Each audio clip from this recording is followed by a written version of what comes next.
तुम मुझसे कहते हो कि तुम उस खुदा को वर्शिप कर रहे हो जिसे तुम खुदा मानते हो, जो खुद सूली पर टांगा हुआ है और अपने आप को बचा नहीं पा रहा। तुम उसे विजेता कहते हो। वो तो एक हारा हुआ है जो खुद को नहीं बचा पा रहा। तुमसे खुदा कहते हो, वो तो सूली पर मर गया और उसे तुम खुदा कहते हो, उसे तुम हीरो कहते हो। वो तो हारा हुआ है। मैं आपको बताना चाहता हूं, जब कोई फौजी आपके लिए मरता है, वो बॉर्डर पे जाके या कहीं भी आपको प्रोटेक्ट करने के लिए, जब वो मर जाता है, तो क्या वो आर्मी, वो फौजी क्या लूजर होता है या फिर वो विजेता होता है? ये वो लूजर होता है आपके नज़र पे, क्या वो आपके नज़र पे या फिर हीरो बन जाता है?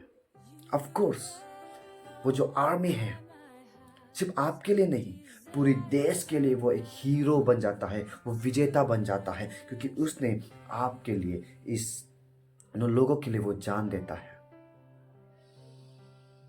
तो सोचो, इसी तरह यीशु मसीह आपके और मेरे खातिर क्रूस पर अपने आप को बलिदान किया, जहाँ आप और हम होना चाहिए था, पर उसने अपने आप को सेक्रीफाइस किया आपके और मेरे पाप के लिए, ताकि हम जो रिलेशनशिप हम खुदा से, हम हमारा पाप के कारण टूट चुके थे, जहाँ हम भटक चुके थे, स्वर्ग जाने का रास्ता हमें नहीं दिख रहा था, पर खुदा वो सीढ़ी बनकर आया है ताकि वो लहू बहाए हमारे पापों के लिए, वो बलिदान करे और उसके लहू के द्वारा, उस सेक्रीफाइस के द्वारा हमारे बीच एक सीढ़ी बन जाए कि हम फिर से खुदा की ओर चल सके। तो यीशु एक सीढ़ी है आप और हमारे बीच, आप और खुदा के बीच। वो आपके और मेरे पाप के कारण ही खुद को बलिदान किया है, सेक्रीफाइस किया है। और सोचो, कितने फ्रीडम फाइटर्स आपको और मुझे और अपने देश को आज़ाद करने के लिए अपने जान गंवाए हैं। तो क्या वो लूजर्स है जो मर गए, अपने आप को नहीं बचा पाए? वो आपकी नज़र में लूजर्स है या हीरो है? ऑफ कोर्स वो हमारे नज़र में हीरो है, भले ही वो जान गवाए क्यों ना हो, हमारे लिए, देश के लिए वो हीरो है, क्योंकि वो आपको और हमें स्लेवरी से आज़ाद करने के लिए, जो फ्रीडम फाइटर अपने जान को गंवा दिए। तो इसी तरह एक इंसान आपको फिजिकल स्लेवरी से आपको निकाल सकता है, अपने जान दे सकता है, उसे हम हीरो कहते हैं।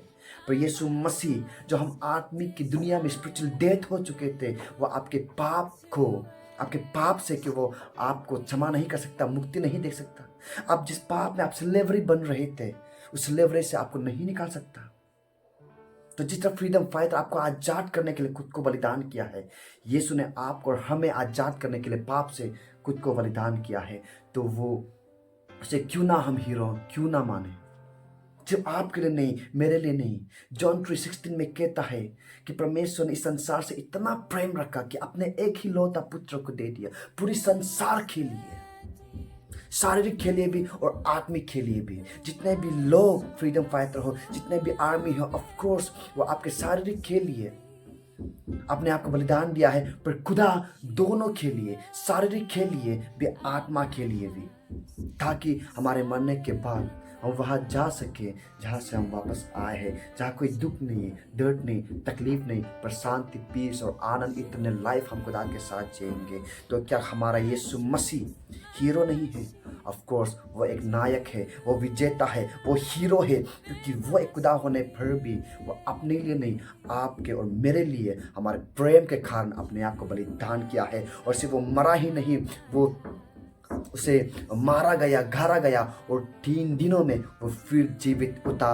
और आज वही दिन है और हमारे खुदा विजेता है, वो हीरो है, वो एक नायक है। Thank you, may God bless you all. हम वो खुदा को वर्शिप नहीं कर रहा जो अपने आप को नहीं बचा पा रहा है, पर हम वो खुदा को वर्शिप कर रहा है जो खुदा होने पर भी आपके और मेरे खातिर अपने आप को बलिदान किया है और जी उठा है मृत्यु से, दिखाने के लिए कि वो एक खुदा है और परमेश्वर को कोई नहीं मार सकता। Thank you, may God bless you all.